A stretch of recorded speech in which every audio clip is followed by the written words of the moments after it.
ॐ भद्रं कर्णेभिः शृणुयाम देवा भद्रं पश्येमाक्षभिर्यजत्राः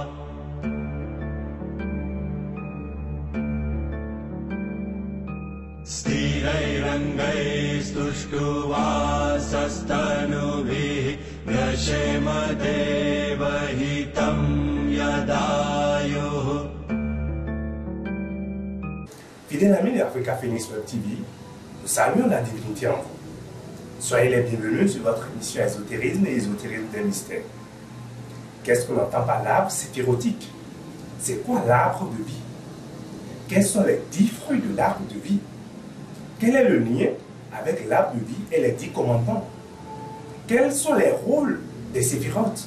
Comment communiquer avec les séphirotes? Et quelles sont les dispositions de ces fruits dans notre organisme? Voilà autant de questions qui trouveront leurs réponses avec l'exorciste, kabbaliste Germain Aziel. Bonjour les scripteurs. Oui, bonjour monsieur le journaliste. Présentez-vous s'il vous plaît. Je m'appelle Germain Aziel. Je suis un ordinateur exorciste.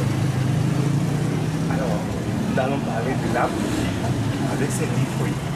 C'est quoi l'arbre de vie? D'abord, quand on parle de l'arbre de vie, c'est l'arbre qui constitue même le pilier de notre univers. Parce qu'au commencement, quand Dieu a voulu créer l'univers, il a passé par certains schémas de l'univers pour pouvoir créer, pour se matérialiser sur le plan physique qu'on appelle encore les plans denses. Donc l'arbre de vie constitue le pilier de notre cosmos et c'est à travers ce tas Dieu s'exprime et descend dans le monde physique pour pouvoir créer et toujours aider les êtres humains qui sont soit dans les difficultés, soit pour l'émancipation spirituelle, soit pour leur prise de conscience, pour le rappel de l'humanité. L'arbre de vie, c'est la vie même, la connaissance de notre univers. On parle des 10 principes, des 10 fruits. L'arbre séphirotique. Oui. En fait, quand on parle des 10 principes, des 10 fruits, si vous prenez l'arbre de vie, il y a 10 fruits. Et ces 10 fruits sont en harmonie avec les 10 joies de l'être humain, soit les 10 idées de l'être humain en question. Donc maintenant, l'arbre de vie ici, si vous prenez l'arbre de vie, c'est comme je donne l'exemple. Vous allez voir l'arbre de vie, il y a 10 fruits. Ces 10 fruits sont en harmonie avec les 10 principes, les 10 lois de Moïse. Et c'est ça qu'on appelle les 10 principes, les 10 lois du livre de vie. Parce que quand on parle du livre de vie, c'est les annales akashiques. Et dans les annales akashiques, il y a des principes. Et sur l'arbre de vie, nous avons ces 10 principes. Et ces 10 principes sont en harmonie avec les 10 séphirotes. Et si vous prenez le premier principe, vous allez voir que c'est on appelle ça chez le Keter. Et Keter qui est encore le lieu où la volonté de Dieu s'est manifestée. C'est le premier fruit de l'arbre de vie. Quand vous prenez le deuxième fruit de l'arbre de vie, on appelle ça Hokma. Hokma qui est l'amour sagesse. C'est le deuxième principe de l'arbre de vie. Si vous prenez la troisième séphira de la Kabbale, c'est-à-dire que de l'arbre de vie, vous allez voir, on appelle ça Bina. Bina qui est encore l'intelligence cosmique. L'intelligence cosmique. Si nous descendons, on a la quatrième séphira qui est, on appelle KZ. KZ veut dire la grâce, la bonté. Donc là, la bonté de Dieu s'est manifestée. Je vais revenir pour expliquer. Nous descendons, vous allez voir la cinquième séphira qui est Déborah. Déborah qui est la force, la puissance. Il faut ça aussi pour notre univers. Et Dieu descend, vous allez voir la sixième séphira qui est Tiferet. Tiferet, c'est l'harmonie de tout ce qui existe. L'harmonie de tout ce qui existe.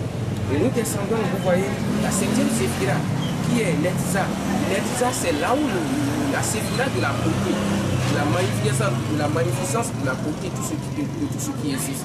Nous descendons, nous allons voir encore la huitième séphira qui est Koud. Koud également qui est encore la vérité, l'énergie de vérité, la vérité. C'est la septième séphira. Nous descendons, nous allons voir Yesod. Yesod qui est le fondement de notre univers, de la création des 10 séphirots.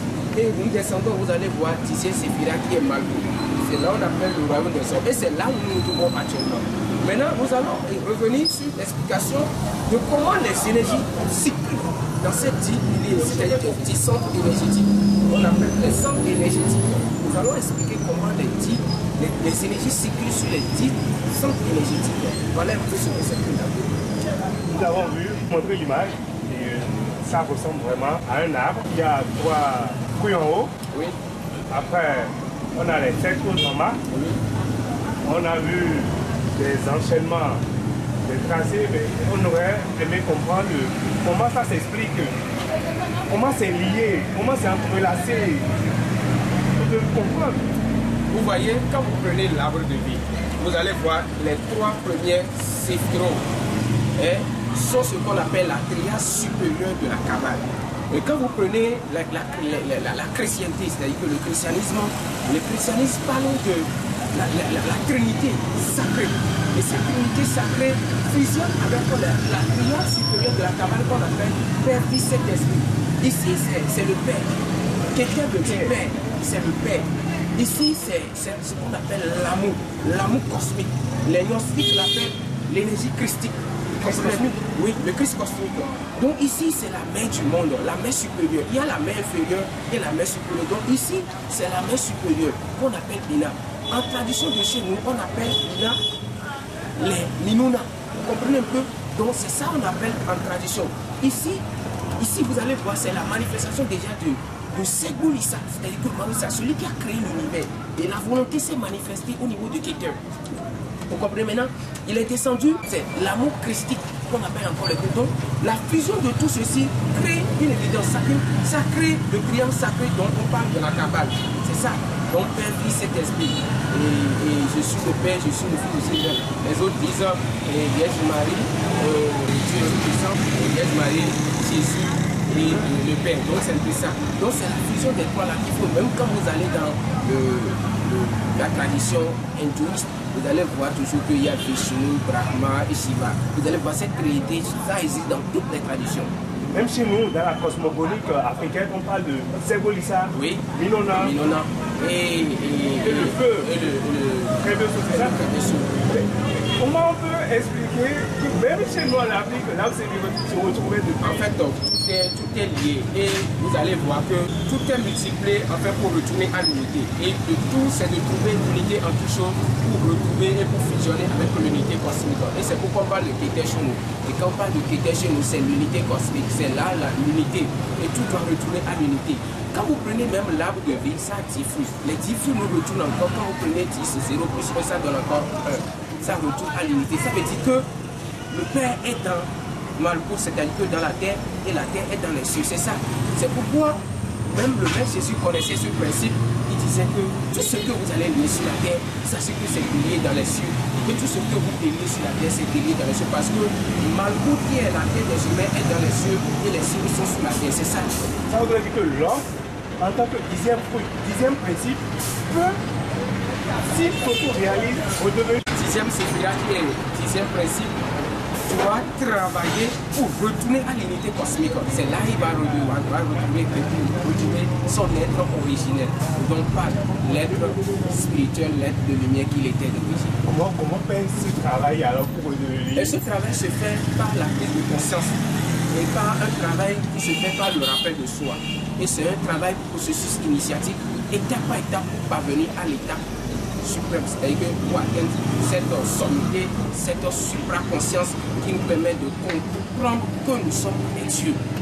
C'est bon. Quand vous prenez l'arbre cosmique, vous allez voir que ici, ça a un pilier central. Vous allez voir que ça a un pilier central. Vous allez voir que ici, ça a une colonne ici à gauche, à ma droite. Vous allez voir ici, ça a une colonne à ma gauche. Et c'est ce qu'on appelle les trois piliers cosmiques. Ici, c'est le pilier de la miséricorde. C'est le pilier de la miséricorde. Et c'est ça qui est de l'autre côté, mon bras droit et mon pied droit. Ici, la colonne de la rigueur, qui est mon pied gauche et mon bras gauche. Ici, c'est le pilier central de l'univers. Donc, toutes ces choses se trouvent. Alors, quand vous vous disposez de vous, l'homme même constitue de vous l'arbre séphirotique. Et quand il enfreint aux règles de colonne de la rigueur, il subit la rigueur. C'est pourquoi on dit que Dieu s'appelle encore l'Éternel des armées, alors qu'il s'appelle encore Dieu de miséricorde. Parce qu'il a créé l'équilibre. Et ça, là, symbolise la balance universelle. Et quand vous pétinez la balance, vous déplacez un poids, vous devez tout faire pour équilibrer la balance cosmique. Et Là où ça se trouve, c'est pour ça se trouve en l'homme. Les 3 piliers, il faut penser au calypso de Mercure et à la colonne. Ah oui, bon, c'est pas un problème. Et c'est même le pilier de la construction du temple de Salomon.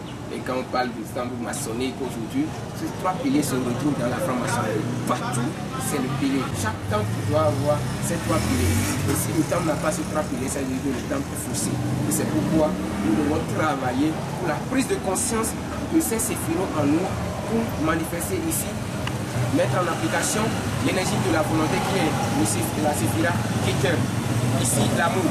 Nous devons donner l'amour pour cette vie à nos proches. Nous devons manifester cet amour. Parce que l'amour, sans l'amour, nous cesserons tout d'exister. C'est l'amour qui permet et qui fait en sorte que, malgré toutes nos imperfections, nous continuons de vivre encore dans ce amour. Nous devons descendre ici. Nous devons mettre en application cette intelligence. Parce que n'oubliez pas qu'il y a une différence entre l'intelligence et l'intellectualisme.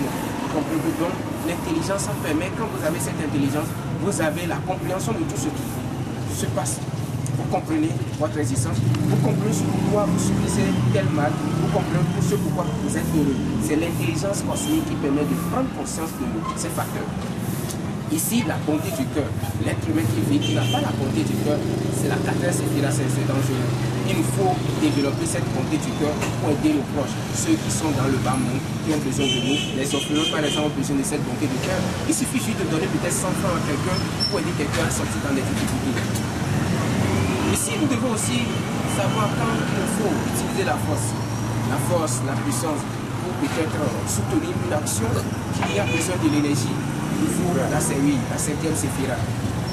La 6e séphira qui est l'harmonie, mais en toutes choses.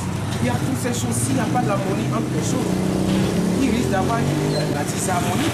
Donc, en toutes choses, quand on va mettre en application la volonté, qui est encore un feu, l'amour, l'intelligence, la bonté et la puissance, il faut créer l'harmonie entre ces choses. Et c'est ça qui constitue même la 6e séphira. C'est pourquoi on parle de les agrammes. Parce que la 6e séphira de la Kabbale représente les agrammes. Et c'est pourquoi on parle de 6 ici. C'est les agrammes. Et les agrammes est l'harmonie de ce qui est en haut et de ce qui est en bas. Nous descendons. Le triangle supérieur, le triangle inférieur. Nous parlons de. Différent. Oui. Notre cœur. Oui. Pourquoi on parle de l'harmonie, la paix du cœur? La paix du cœur. Donc nous allons parler de la 9e séphira, 7e séphira, qui est encore l'intisam. Et l'intisam nous parle de la beauté. Pourquoi tu as créé plusieurs arbres? Et pourquoi chacun de nous porte des différents habits? C'est tout ça qui crée la beauté. Il y a des différentes fleurs, il y a des différentes couleurs. C'est tout ça qui crée la beauté de notre monde. C'est pourquoi l'intisam nous permet de choisir tout ce qui est bon pour nous et qui convient pour notre évolution spirituelle. Nous descendons, nous allons voir la 8e séphira. La 8e séphira nous parle de la vérité. Nous devons comprendre que celui qui n'a pas la vérité qui est, parce que l'homme a une vérité, et celui qui n'est même pas en application cette vérité, il se tue. Parce que la vérité, c'est l'exactitude de l'existence. Et quand on dit quelqu'un honnête, c'est ça, c'est dire la vérité, c'est différent de la vérité. Dire la vérité, par exemple, c'est simplement dire que quelqu'un était honnête vis-à-vis de quelqu'un. Mais la vérité, c'est l'exactitude de l'existence. La vérité même est Dieu. Et nous sommes sortis de la grande vérité cosmique qui est Dieu. Donc nous sommes aussi des vérités. Nous devons mettre en application cette vérité, sinon nous tuons nous-mêmes de nous. Et tout ça là, ça s'inscrit dans la colonne de la rigueur de notre cosmos, la vérité. Nous descendons, nous allons voir des choses, des fondements. Et quand nous voulons faire n'importe quelle chose dans cette vie, il faut que la chose soit valable. Il faut que la chose ait une base. C'est ici la 9e séphira qui permet de concrétiser tout ce que nous pensons obtenir dans le monde physique. C'est la séphira là qui nous aide. Et c'est encore en harmonie avec la femme. Et ici, il faut l'union avec la femme. Il faut la paix dans le foyer. Il faut la fertilité entre les couples pour permettre de concrétiser tout ce qu'on a besoin et qui fusionne avec les lois divines sur le plan physique. Ici, c'est les choses qui nous permettent de l'obtenir. La 10e séphira qui est Malkout, le règne des humains. C'est là où nous nous retrouvons et nous devons travailler pour être en harmonie avec nous-mêmes et nos frères, nos soeurs, et pour permettre de créer un monde harmonieux. Et de ce comme ça évoluent les énergies sur l'axe séphirotique. Et nous devons travailler en adéquation avec les petits principes de vie pour être vraiment mystique. Parce que le mystique, c'est quelqu'un qui respecte les lois et qui s'harmonie avec ces lois et qui peut maintenant mettre ces principes à la portée de ceux qui ne connaissent pas ces principes pour les aider et soutenir son environnement. C'est ça le mystique. Nous vous remercions d'avoir suivi, fidèles amis d'Africa Phoenix Web TV.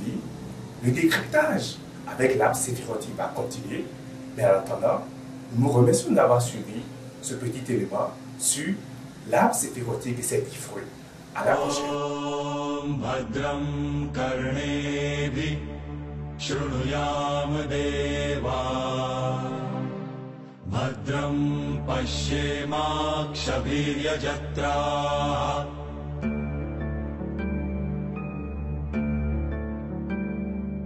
Sthirairangaistustuvasasthanubhi Vyashema Deva